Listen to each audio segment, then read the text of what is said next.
Bom dia a todos, a todas, né? Bom dia a todas. Bom, é imenso prazer ter recebido esse convite.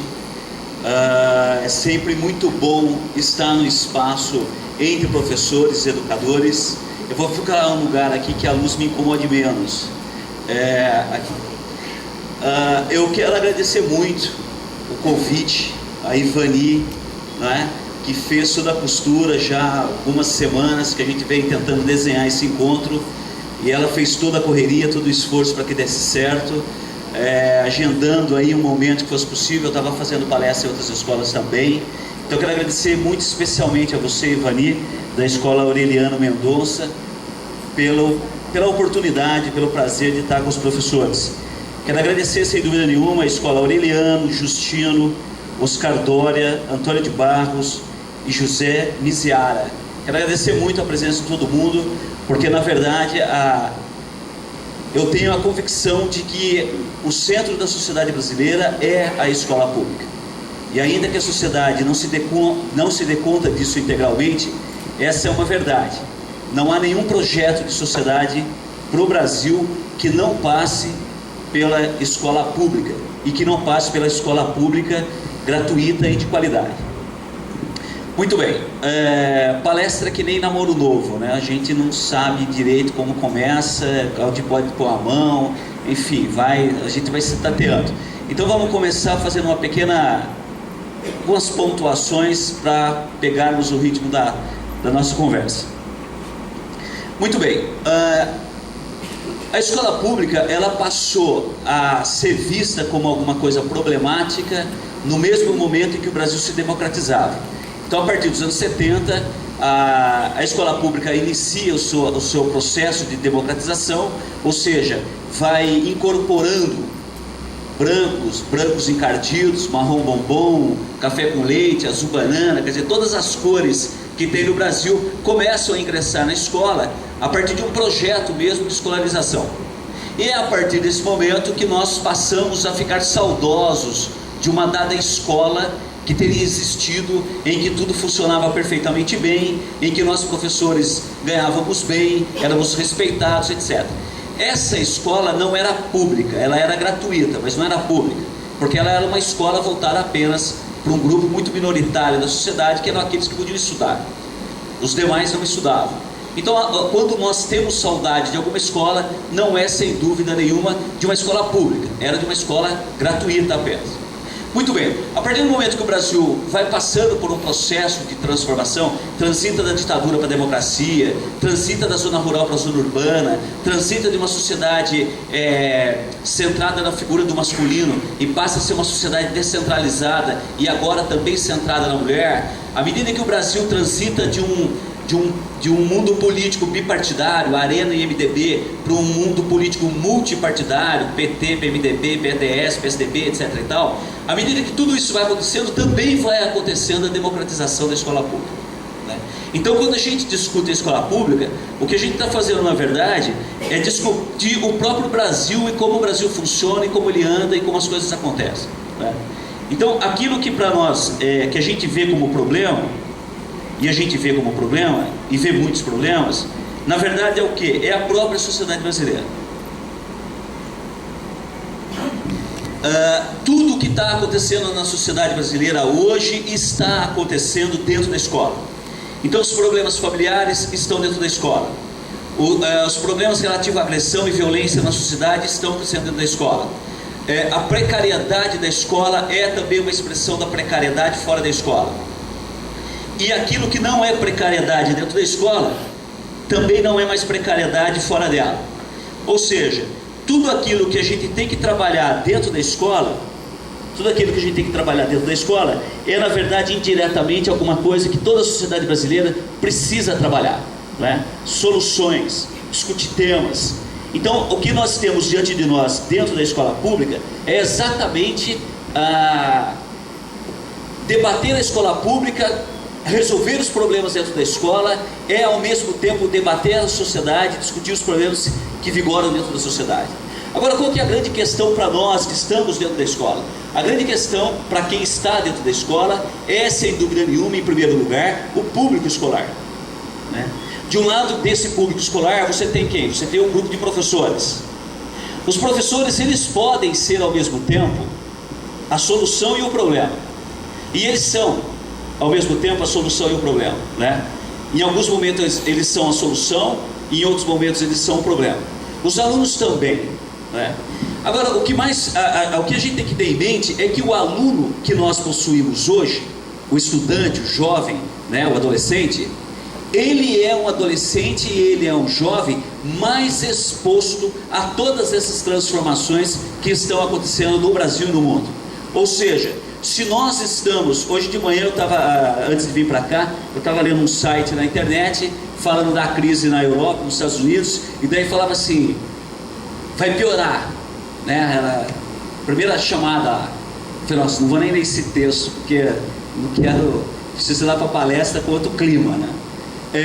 Agora imaginamos nós, que diante dessas questões, diante dessas notícias, diante de tudo isso, nós ficamos com frio na barriga. Agora imaginem vocês o que estão pensando e o que estão sentindo os adolescentes e jovens diante de toda essa situação.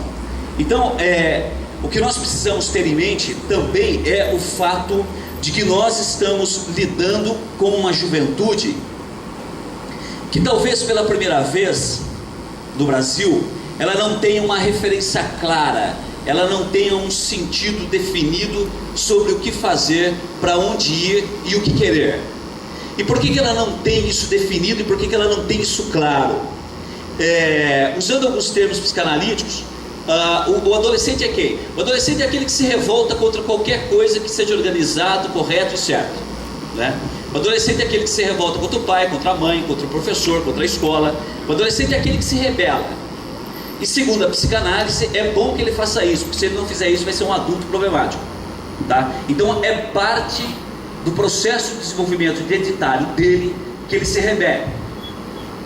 Ora, mas ele se rebela contra referências claras, definidas. Então, você pega uma criança, a criança não, até os 7, 8 anos, ela não tem entendimento de que ela é um indivíduo. Ela se enxerga como parte da família, ela se enxerga como parte do grupo familiar, né? E é por isso que a criança é muito ligada à mãe, muito ligada ao pai, né? Tá com a mãe, tá com o pai em todos os lugares. Não é exatamente porque ela não tem autonomia para ir para outro lugar, que ela para andar sozinha. Ela não quer andar sozinha e não quer estar em outro lugar. Ela quer estar junto com aquele grupo do qual ela faz parte e ela imagina que ela é o grupo.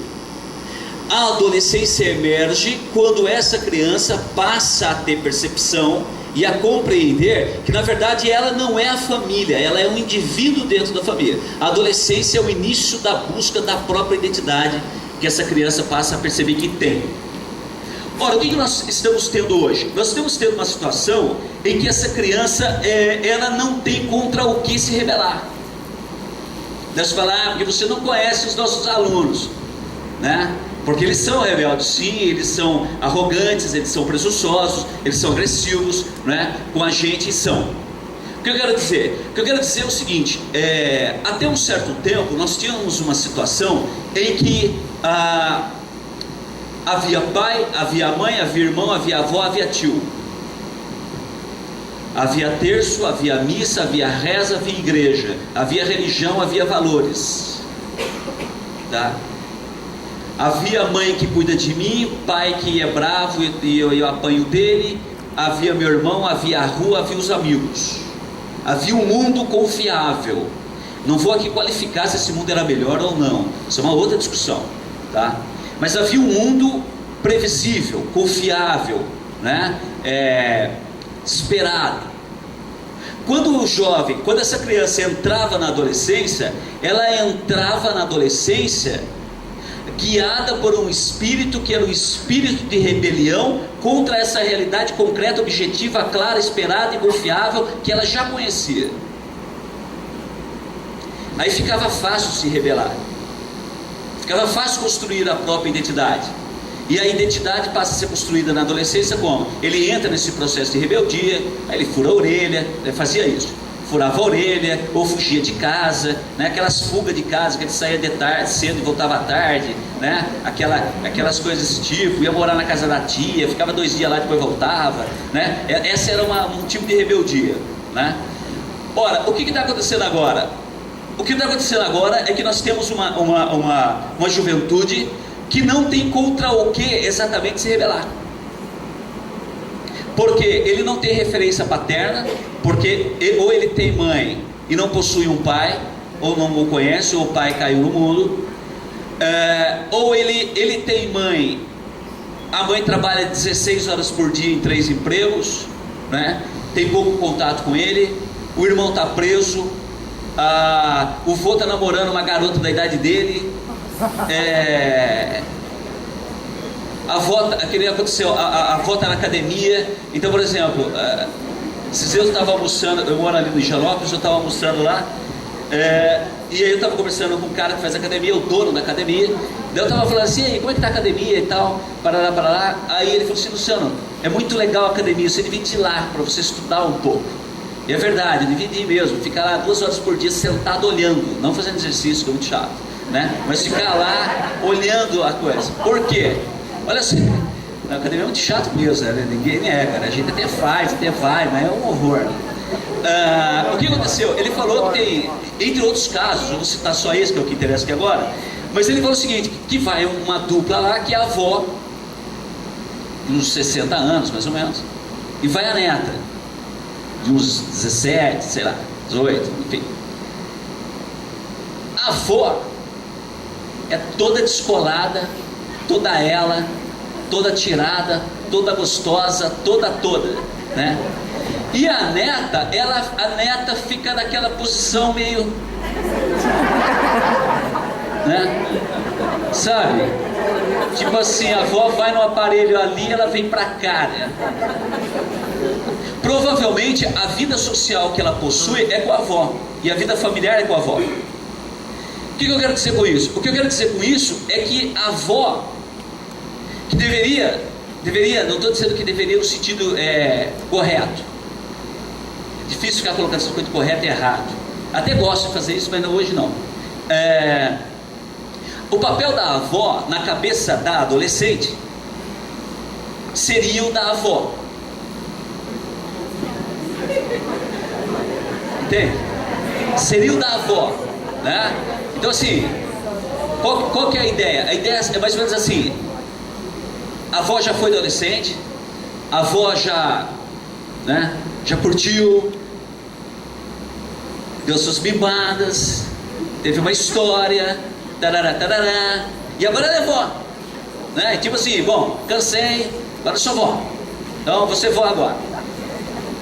Só que eu estou pegando esse exemplo da avó, mas pode ser inúmeros outros, mas a avó está usurpando o papel da adolescente. Isso não sou eu quem digo, isso é psicanálise que vem tratando disso, sociologia, etc, né? Ela está usurpando o papel da adolescente, porque a adolescente não está conseguindo ser adolescente, porque a avó faz esse papel e ela se afasta da cena, né? Ela vai para o fundo da cena. O que está acontecendo então é que essa molecada com quem nós estamos trabalhando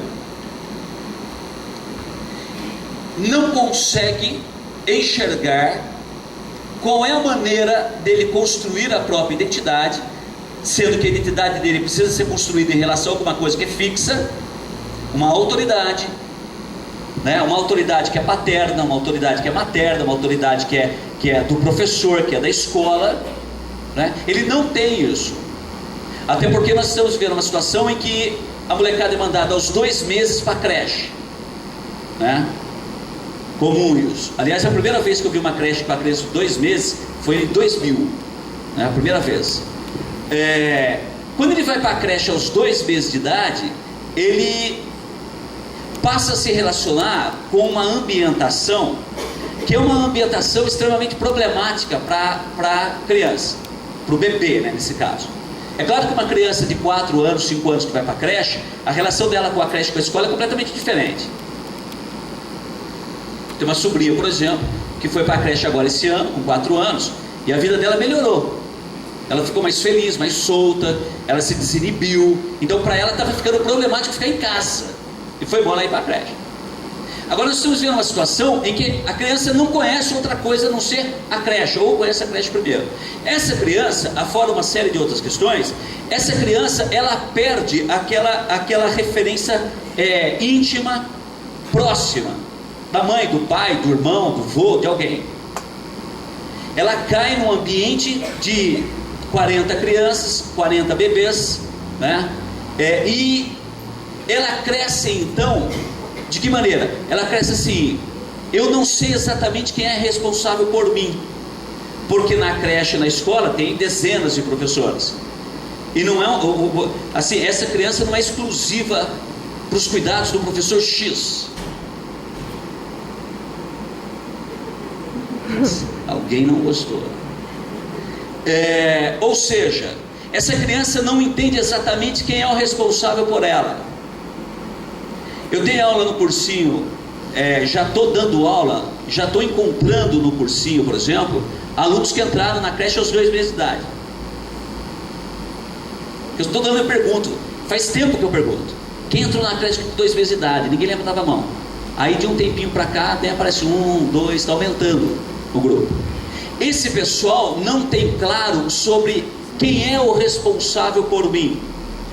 E quando eu falo responsável, eu não falo apenas do ponto de vista de quem é que limpa minha bunda quando eu fizer alguma coisa nas fraldas, não é isso. Quem é o responsável por mim do ponto de vista afetivo. Então o que acaba acontecendo? Acaba acontecendo que nós estamos encontrando uma geração inteira de pessoas, de adolescentes e jovens, que não conheceram uma parte daquilo que nós conhecemos. E não é só uma questão de brincar de carrinho de rolemã. Que não conheceram a relação afetiva que eu posso ter com um ser humano, com outro ser humano. Esses dias atrás, lá na faculdade, estava na sala dos professores. Sabe, os professores é uma delícia, né? É muito bom, né? Aí uma professora falou assim: Luciano, eu estou cansada, viu? O que foi? Luciano, olha, vai ser muito, não é muito, quer ver? Luciano, o que eu quero? Eu queria arrumar alguém, namorado. Não quero casar não, Luciano, vai ter que casar, até neném, você acha? Eu quero alguém para mim ir no cinema, para tomar um vinho, comer uma pizza, uma coisa normal, Luciano. Não acha, Luciano. Ninguém quer.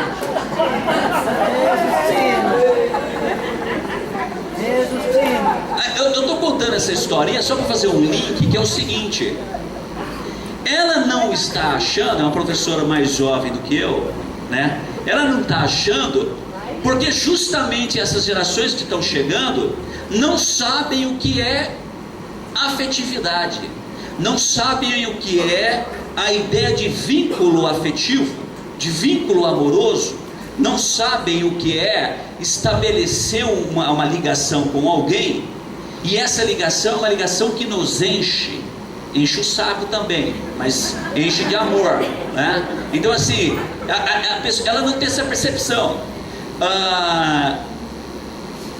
Alguns textos, o Jung trabalha muito com isso, que é o seguinte: você vivencia um amor muito profundo na gestação, né, na gravidez, que o bebê na barriga da mãe é o quê? O bebê é a mãe, ele está dentro, ele não sabe que ele... Se a criança não sabe, o bebê menos ainda, né? O feto, seja lá qual é o nome, ele experimenta um mergulho amoroso profundo. Aí ele nasce, o nascimento é um trauma, ele desgruda daquela coisa profunda que ele estava vivendo, né? E imagina que você não existia, e quando você passou a existir, você passou a existir numa coisa fantástica e maravilhosa. Você não fazia nada e tudo funcionava, né? Você tinha fome e a fome acabava sem você perceber como tinha acontecido.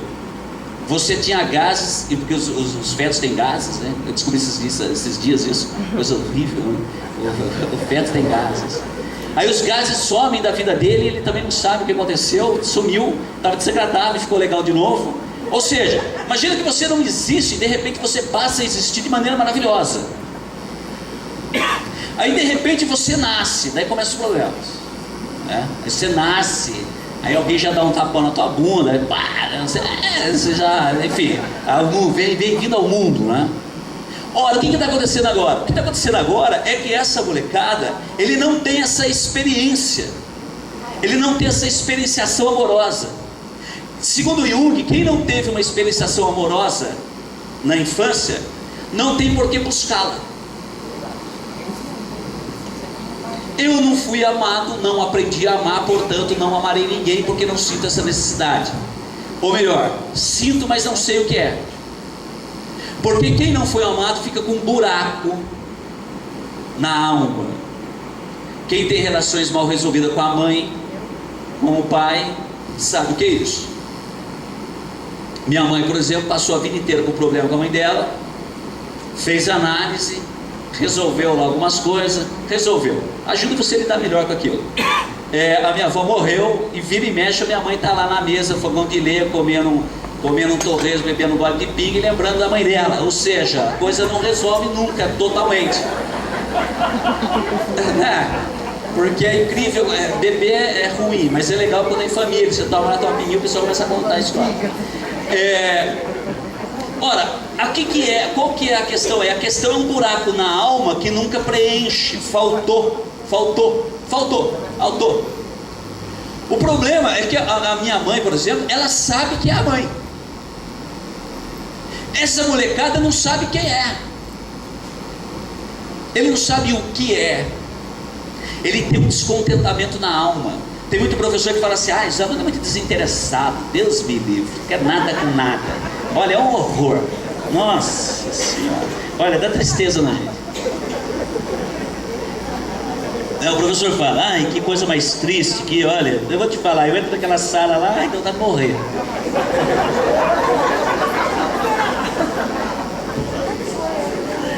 E vocês estão certos no diagnóstico. Eles não querem nada com nada. Por quê? Porque aquele tudo com tudo, ele deveria ter recebido.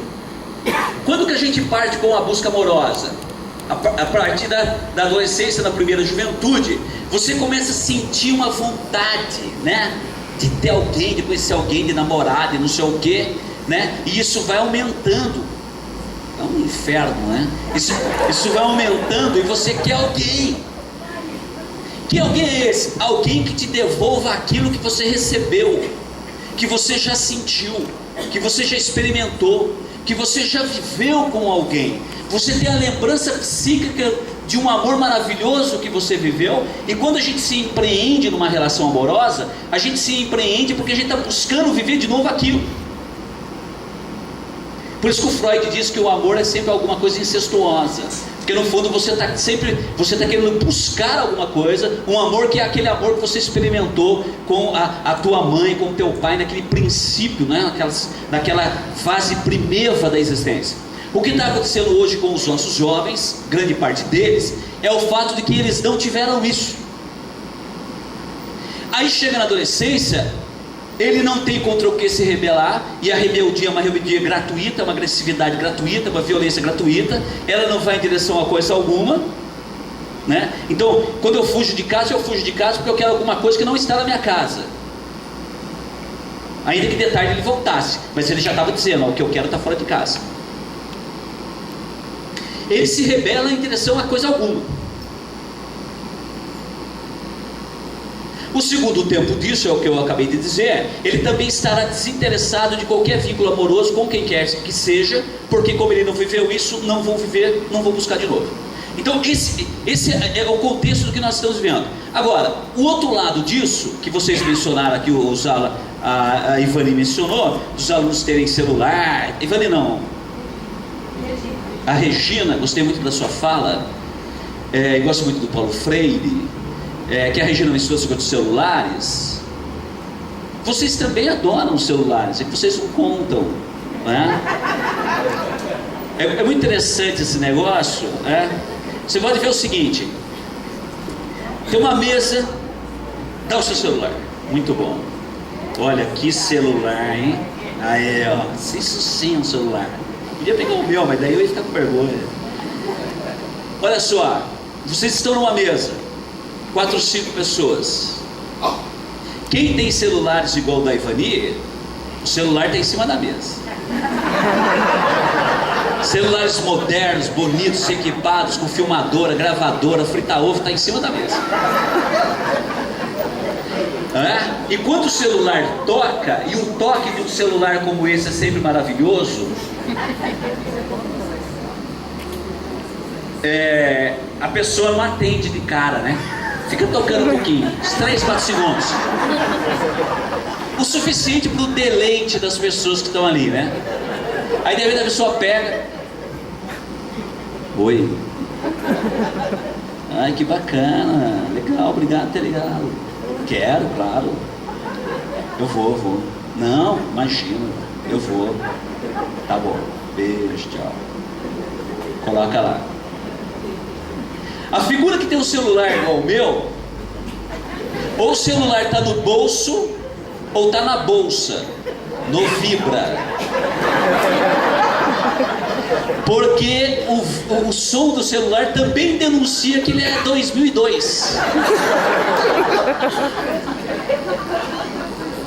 Então quando o celular, ele está lá conversando na mesa, aqui não tem uma mesa aqui. Quando eu dou aula na sala de aula tem um monte de mesa, né? Para tristeza dos alunos e dos professores, um monte de mesa. Quando ele está na mesa conversando, aí o celular toca, né? Dá no vibra, dá aquele susto, né? Porque é sempre assim, né?